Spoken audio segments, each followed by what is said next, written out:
Okay, and we are live. Welcome to the very first live here on the Carly Lynn channel. Today we're going to be talking about triggers and abusive relationship recovery. Now, a lot of people equate triggers and PTSD to war veterans because that's what we first think of. And fun fact, PTSD did not become an actual diagnosis until the mid to late 1980s. I feel like I have to say 1980s. 80s is still pretty close, but I feel like I have to specify, and that makes me feel old. But that's how new the PTSD diagnosis is. And in fact, the word trigger is misused so much to the point that I honestly feel like I'm gonna lose my dang mind. So today I want to share with you what triggers are and how to find our own personal triggers, as well as how to cope and manage those triggers. So let's dive right in. Number one, what is a trigger really? Not what is a trigger for when people are like, oh my God, I'm so triggered. Like, it makes me so mad because the more people use it for that, the more that people are going to take those of us less seriously when we are actually triggered because we have had our brains screwed with. But that is a soapbox for another day. So, what's a trigger anyway? In short, a trigger is an event that leads to another event. For example, let's say you have a gun, right? And you've got here's the gun part. I realize this is upside down. I don't know what the best way to go about this is. We're gonna pretend this is a gun. All right. And here is the trigger. So our guns have a trigger, and when you hold the gun like this, nothing is happening until you pull the trigger. That is the exact same thing our brain does. Due to our life experiences, in this case, due to the fact that we were in abusive relationships, our brain always has the gun in hand ready to go off at any moment. There are, in some cases, where you don't really put the finger on the trigger, and heck, sometimes it even puts the gun down sometimes, and it may be out of reach because it's not that big of a trigger. There may be other triggers where you're shaking and your fingers right on the trigger and you don't really know if what's going to happen, and one little small tiny thing will cause you to snap, pull that trigger, and you're off into that event. So for example, as someone who was in multiple physically abusive relationships, I learned that a lot of yelling or threats or like raising your hand is going to lead to a negative event. So if someone's yelling at me, my brain is automatically going to go into this place of, okay, what can I do to make this as least painful as possible? What can I do to make this as easy as possible for me to survive through? And my brain is running through all those things. And that trigger causes that event. In some cases, for example, when you're really mentally exhausted or you've gone through a lot, a trigger like yelling that may not be that big of a deal and maybe you're just chilling. Other times, it pushes you to the point where it doesn't take much and all of a sudden you're off. Right? And my brain goes into all of those negative places and it causes me to snap at my son, causes me to be disrespectful and rude to my family. It causes me to not be able to work because my brain is in such a negative place. That hair is tickling me. So that in short is what a trigger is. And triggers can range from don't really impact your life to majorly impacting your life. When I just got out of the abusive relationship, yelling was a really, really big thing for me, which is really difficult because my family is very, very, very loud and they yell a lot. And so when there was a small amount of yelling, my finger was already almost on the trigger. So I was always going off. I was flinching. Sometimes I would have an outward expression, an outward response to the trigger. Sometimes I would have like an implode where I would just be taken over by anxiety and an imploding panic attack where I would just go be by myself and my brain would spiral. These triggers can look a lot of different ways for different people.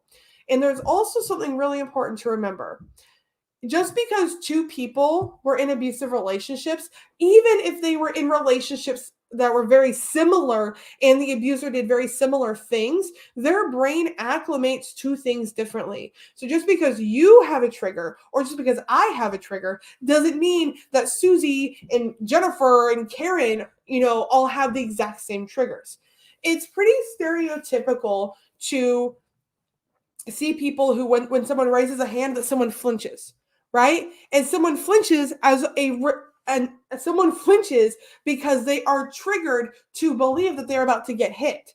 So raising their hand is the event that pulls a trigger, and the triggered response is the fact that they flinched. Is that making sense? Let me know in the comments if you have any questions. I'm more than happy to answer them or go into this deeper. But it's really important. Hopefully you can't hear everything going on upstairs. I don't know what's going on. But unfortunately, there is not enough talk and normalization around triggers and how they can affect your life. And another unfortunate fact is that so many of us are living our lives constantly triggered or being triggered by things, and we don't even know that it's a triggered response. We don't even know what the trigger is. So that's why it's really important to me that we begin to open up this conversation and have it in a non-judgmental space and allow ourselves to just express these things and talk about it. Because considering that 1 in 4 women and 1 in 5 men, and considering those numbers are highly underreported, I believe it's closer to 1 in 2 and 1 in 3 respectively, are victims of abuse, a majority of us are walking around being constantly triggered by things we've gone through. And I would argue that a majority of us don't even know that they're triggered responses. So let's open the conversation. Let's begin to talk about triggers and how they impact our lives.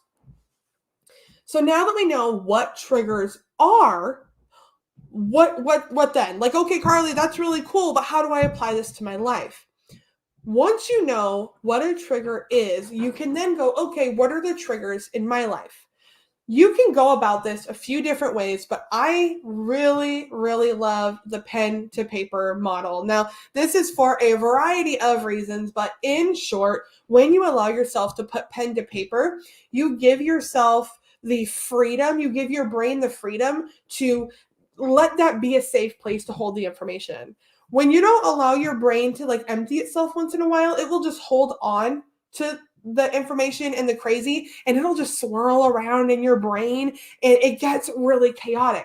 When you put pen to paper and you allow yourself to get it out of your head and you're processing it and you see it, your brain takes an exhale. It's like, okay, I don't have to hold it in my head anymore because it's out here on this paper, and it's a physical representation of what's going on in your head.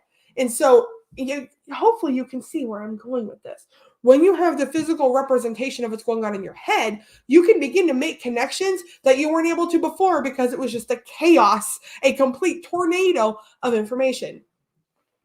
So once you've got your pen and paper, or if you're a verbal processor, just record yourself on camera. I do this sometimes where I'll just do a selfie video of me just word vomiting and brain dumping everything out. And then I go back and watch it later, and sometimes I'll journal on it. However works best for you, but I recommend give the pen to paper method a try.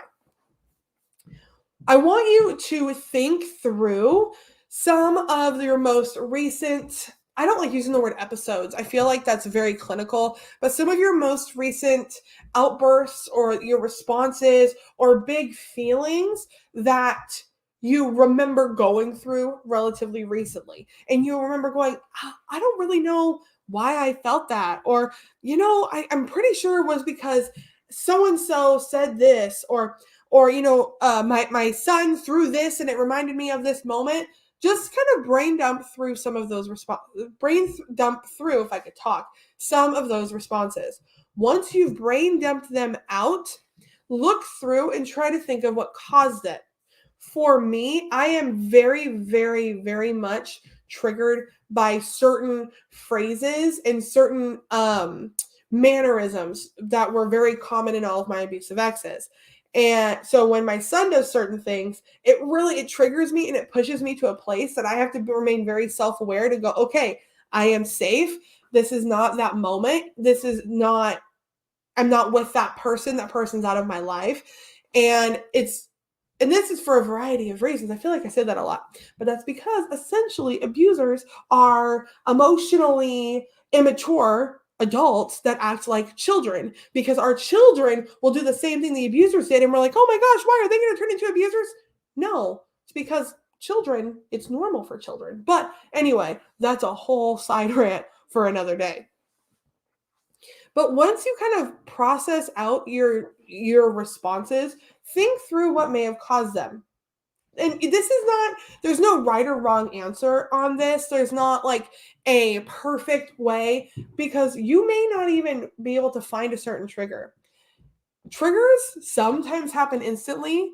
Sometimes they happen a few days after. Sometimes they happen a few weeks after. So this is not a foolproof plan, and by no means, I'm not a therapist. This is not like professional advice. This is just what has worked in my own life. But still, going through the act of writing down your responses and trying to trace them back is going to help.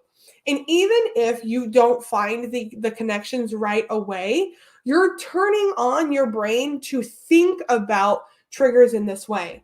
So now you are more apt to realize and become aware of when an event causes a response from you, right? You're going to be more apt to recognize, oh, shoot, okay, wow, I totally snapped at my kid right there.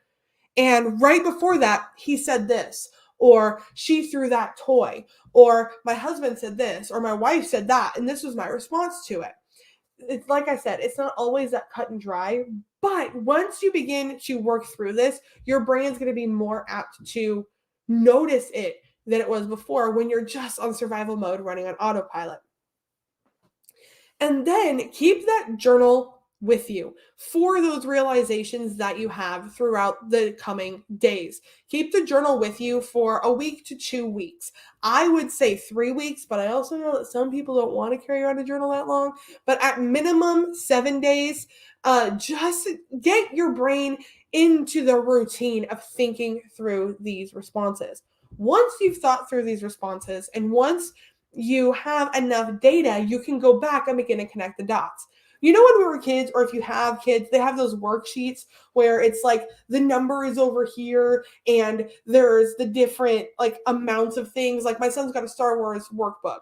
And so there'll be different numbers, and there'll be like 3 Wookiees and like 7 Jawas and 5 stormtroopers, right? And you have to like connect the 3 to the Wookiees and the 4 to the 4 Jawas, so on and so forth. That's kind of what we can do. I mean, obviously, it's not laid out in a fun workbook. And honestly, if my life was a little more Star Warsy, I think it'd be a lot more easier to work through. But I hope you get what I mean. You can begin to make those connections and go, oh, this goes with this and this goes with that. And again, you're just getting your brain into the habit of looking for triggers, of looking for responses, because you can't heal from what you're not aware of. You can't change what you're not aware of. And so just getting into the idea of being aware that there's something going on is going to help you. Being aware of the idea that something is going to happen, or that there is going to be a triggered event, is going to help you as you continue to move forward. So let's say you've done this, and you've done this for a few weeks, and you're realizing that you found 7 or 8 major triggers, and you're like, oh my God, I didn't even realize that these were connected. I didn't realize that this phrase really got to me, but it really makes sense because, you know, back when I was in this relationship, this happened a lot, and that really got in my brain. Once you've found those, I want you to pick a maximum of 3. 1 to 3, if you're an overachiever like me, 3 is your max. Do not go over 3, okay? If you're a little overwhelmed by this, stick to 1. This isn't a competition. There isn't a let's do them all at once. Your brain heals slowly. You wouldn't get a massive gash in your arm and expect it to be healed like overnight, right? No. Like if you get a massive gash, you got to go get the stitches, and then the stitches have to heal, and then the stitches got to come out, right? It's a process. Healing our brain is the same way. So this is going to take time. So pick 1 to 3 triggers, and I want you to, if this is not going to cause you to spiral, if this is not going to trigger you into a downward spiral where you're re-traumatizing yourself, don't do that. If it is safe for you to do so, try to think through where these triggers came from. Think through some incidents or some moments. And this is not, you know, a requirement. If you're not able to do so, that's totally fine. But I have found that it's helped me a lot being able to trace things back and find the why things happen. Once I'm able to find that why, it really appeases my brain. And then I'm able to kind of go in and heal that wound, so to speak. Once you've kind of traced it back, and if you can't find a why right away, like I don't want you sitting down with a journal and expect to be done with this in 5 minutes. Like just thinking about this, you may not have an answer. And then all of a sudden, 7 days later, you wake up and you're like, oh my God, that's where that came from. Give yourself grace, okay? There's no rush on this. Let yourself take time, give yourself grace, give yourself the gift of patience with yourself, okay? This is going to take time. Once you've found the why, I want you to think of what you can do to help you to cope. And we're not worried about healing the trigger right now. Just how to cope with the trigger. For example, if you are someone who is in an abusive relationship with a man and you now have a partner who is so great and he is so kind, but sometimes he says things or he raises his voice and it gets to you, maybe you can talk with him. If you feel safe doing so, maybe you can talk with him. Just say, you know what? This is what I'm going through right now. And this reminds me of this. And it triggers me to have this response. And I don't want to have this response anymore. I don't want to snap at the kids. I don't want to give you this response. While I'm working on healing this, can we try to say it this way instead? Or can we work to not say that? Or can we work on not yelling as much? Like whatever that is. If it's another person you feel safe communicating with, then absolutely go for that. If that's not the case, maybe you need to work something into your day that allows you to process through that heightened state energy that reminds you that you are safe. I've done a video here on the channel where I shared about how I manage my PTSD symptoms, and it has helped me a lot. And I'll go into a minute how I had a panic attack on the freeway with my kid in the car. And those techniques may help you. So finding something to ground you, I'll make sure I link that in the show description. So if you think that that may be beneficial for you, but just reminding yourself that you're safe, because a lot of the times our triggers are related to the fact that we did not feel safe in that moment. And we've carried that with us to that point because our brain's just trying to keep us safe. When we don't feel safe, our brain is going to do everything it can to protect us, even when it doesn't seem like it. Like it's going to protect your innermost self while sometimes sacrificing other things. Like, for example, I had a panic attack on the freeway and my brain was trying to protect me from the trigger that led to that. And it caused me to start to black out while I was on the freeway with my child in the car. Yes, I got us to someplace safe. Yes, everyone's okay. Obviously, we made it to the house. It was while we were moving to our new house here. But it's all about, if you find that your trigger is related to safety, doing what you can to remind yourself that you're safe. That may be doing some yoga. It may be going on a walk. It may be just grounding yourself. Maybe it's taking a cold shower. Anything to just remind you that where you are in your current state is safe. Something that really helps my son when he is triggered, because yes, children can be triggered as well, is that he likes really big, strong hugs. He calls them orange juice squeezes, where you just squeeze them so tight because it makes him feel safe.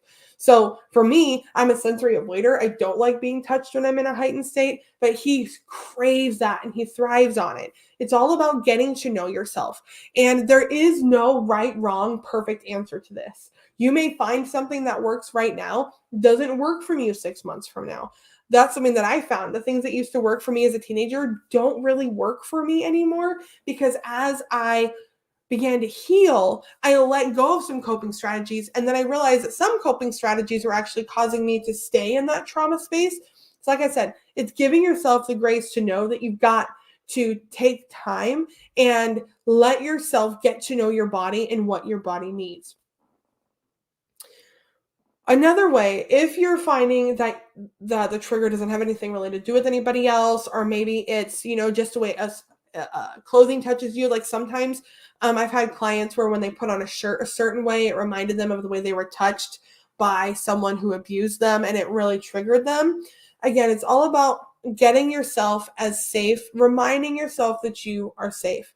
So sometimes for me, what I would do at my old house is I had a cold concrete floor. And so when I was really struggling, I would strip down to like shorts or my underwear, and I would just lay down on the cold concrete because one, it was forcing me to lay really flat, and two, it was really cold. And it shocked me into that moment where I was really, really aware of where I was because it was so cold and I was laying so flat. I got back issues. So when I lay down that flat, it really does shock me. If you find that it is not a safety issue and it's something like, say, for example, it's a physical trigger where someone raises their hand and you flinch, right? And you're like, man, I don't want that anymore. All they're doing is like raising to give me a high five, and all of a sudden I think of flinching. In those cases, what I would recommend, there's a couple of ways to go about it, but first and foremost, if you are able to, I would recommend seeking out a therapist who is trained in this area.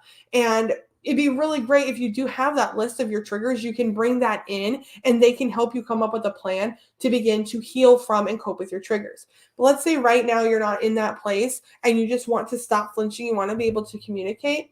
You can begin to work through associating that movement with a positive one. So maybe you have someone that you trust and you communicate with them what you're going through, and you say, hey, you know what? When you reach up to give me a high five, my brain does something, and that's why I flinch. And I want to begin to associate this with something positive.